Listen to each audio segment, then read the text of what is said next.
नमस्कार दोस्तों, मैं हूं डॉक्टर नंद किशोर। आज हम थोड़े अलग टॉपिक पर बात करेंगे।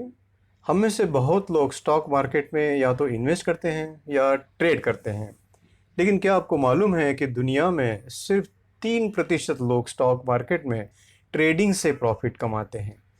ऑफ कोर्स ये स्टेटमेंट वो लोगों के गले नहीं उतरेगा जो उसमें दिन रात पड़े रहते हैं, लेकिन ऐसा क्यों होता है? Stock markets a funny tale. Stock markets एक अजीबो गरीब कहानी है।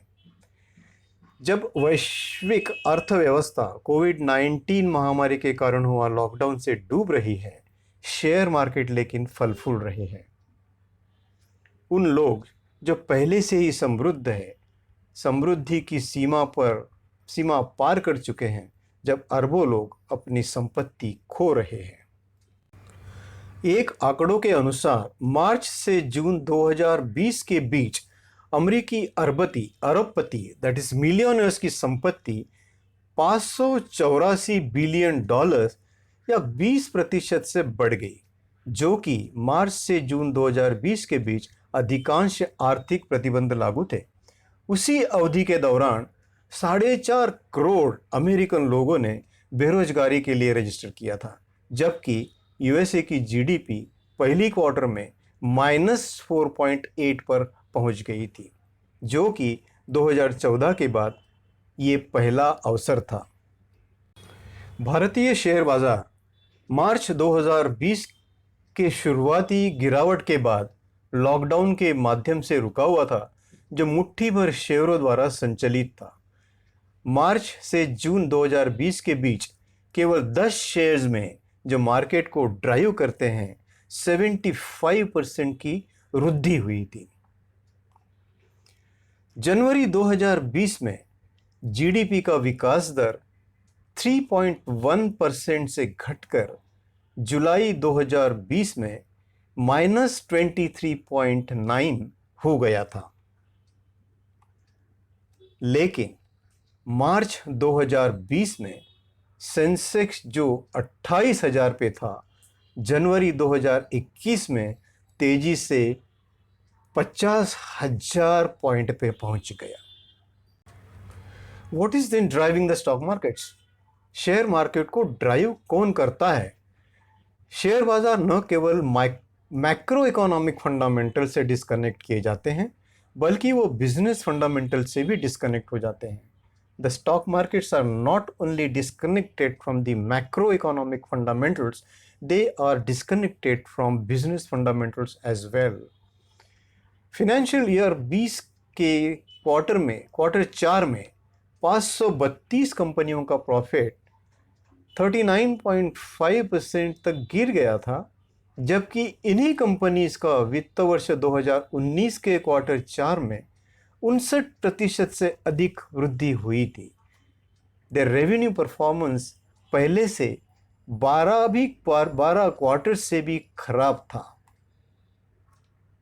गैर आवश्यक उपभोक्ता सामान यानी the non essential consumer goods, NBFC, non banking financial companies, real estate, इन सब सेक्टर्स की कमाई में तेज कटौती की उम्मीद है। Banking NPA, non performing assets के बढ़ने की उम्मीद है। Top 3 stocks Reliance, HDFC and Infosys added 6.3 lakh crores to their market capitalization between March to June and accounted for 43% of the rise despite a relatively poor show in the March quarter. इसके अलावा जबकि मौजूदा मंदी 2007 और 2008 की महान मंदी से कहीं अधिक बढ़ने की उम्मीद है, the price to earning ratio, popularly called as a PE ratio, बताता है कि शेयरों का मूल्य बहुत अधिक है। Sensex is at almost double the PE ratio it commanded during the peak of the Lehman's crisis. What all this means is that stock market prices are disconnected from the real economy. इसे विस्तार की आवश्यकता नहीं है कि वास्तविक अर्थव्यवस्था से, that is macro economics and business fundamental के साथ लिंक टूटने पर स्टॉक मार्केट में एक बबल बिल्डअप होता है जो कभी भी फूट सकता है।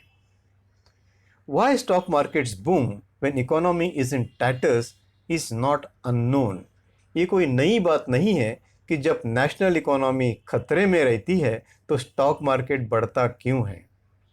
ये बहुत पुरानी कहानी है।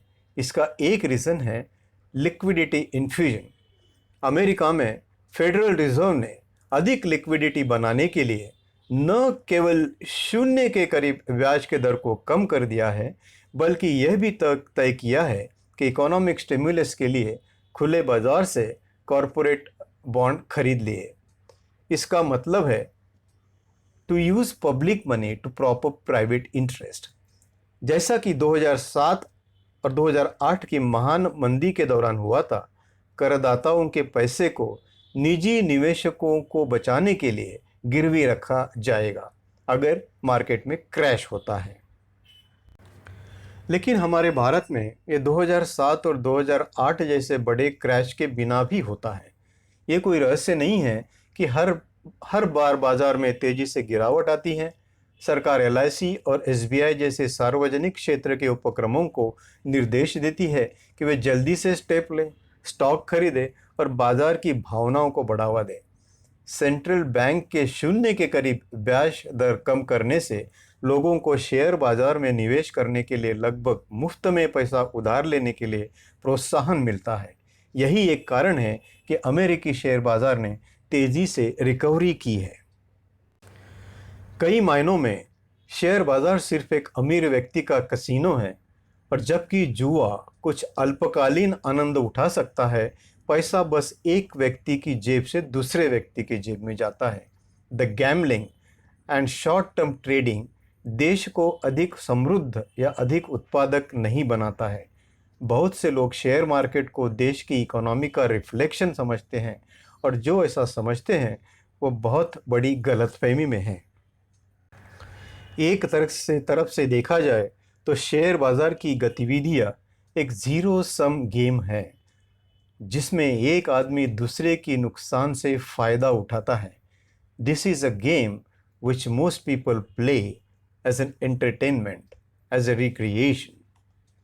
खेल ही खेलना है तो क्रिकेट खेलो, हॉकी खेलो। अगर उससे देश की GDP नहीं तो कम से कम अपने देश का नाम तो ऊंचा होगा। आपको अगर ये वीडियो अच्छा लगा तो लाइक करें और मेरे चैनल को ज़रूर सब्सक्राइब करें।